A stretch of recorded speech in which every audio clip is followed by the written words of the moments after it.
Ce sont des relations qui sont déjà anciennes entre nous depuis plusieurs années. Nous avons un partenariat avec l'UTC et nous avons, avec les étudiants de l'UTC, des relations qui se traduisent évidemment par des offres de stage, par des offres d'alternance, pour qu'ils puissent conforter leur apprentissage au sein de notre entreprise, qu'ils puissent se spécialiser dans l'un ou l'autre de nos métiers. Mais ce partenariat, il fallait lui donner un sens qui dépasse cette relation, je dirais, entre une grande entreprise du numérique qui recrute chaque année plus de 3000 jeunes diplômés et une grande école française.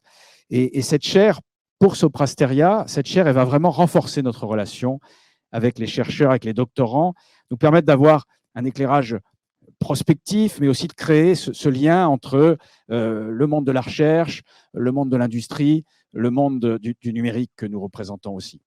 Les travaux de la chaire industrielle sur l'IA de confiance vont servir des axes de recherche, de réflexion sur l'intelligence artificielle, bien sûr, permettre de partager avec l'ensemble de l'écosystème IA de confiance pour apporter des éléments concrets, établir des solutions. L'IA, évidemment, ça fait partie des technologies qui incarnent la 4e révolution industrielle. Beaucoup la craignent. Moi, je pense qu'elle apportera plus d'avantages que d'inconvénients. Ce qui est sûr, c'est que sans confiance, il n'y a pas d'IA, il n'y a pas d'adoption, il n'y a pas d'appropriation. Il y a doute sur les données, sur les algorithmes.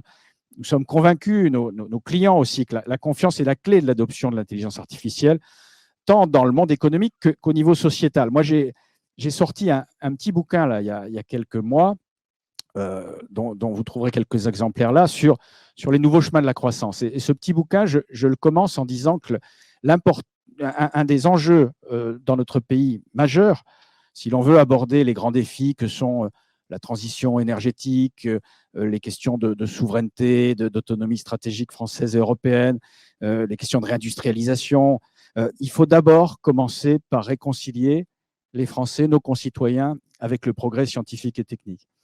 Et là, cette chaire, ce thème de l'IA de confiance, c'est tout à fait ça.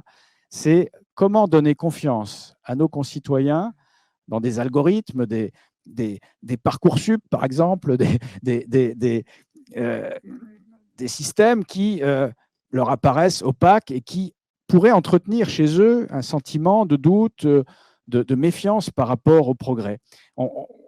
Quand j'étais jeune, j'allais dire plus jeune, quand j'étais vraiment jeune, il y a longtemps, le progrès ne se discutait pas. On allait forcément, grâce au progrès scientifique et technique, vers plus de prospérité, plus de démocratie, plus de bien-être.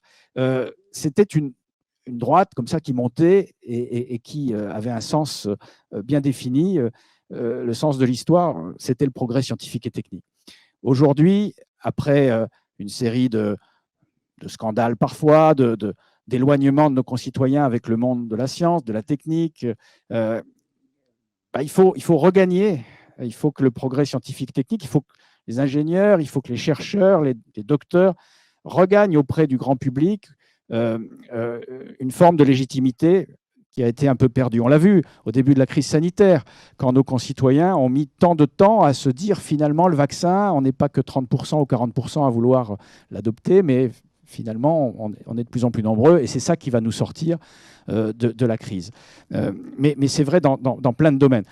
Donc, cette chaire IA de confiance, pour moi, elle a évidemment plein d'enjeux industriels et d'autres sont bien mieux placés que moi pour en parler, plein d'enjeux en termes économiques concrets, mais au-delà de ça, j'allais dire au-dessus de ça, c'est aussi le moyen, sur une technologie phare, une des technologies les plus importantes de la 4e révolution industrielle, de réconcilier nos concitoyens avec la science, avec le progrès scientifique et technique, de leur donner confiance précisément et de leur dire ce que fait l'IA, vous pouvez le croire, c'est éthique.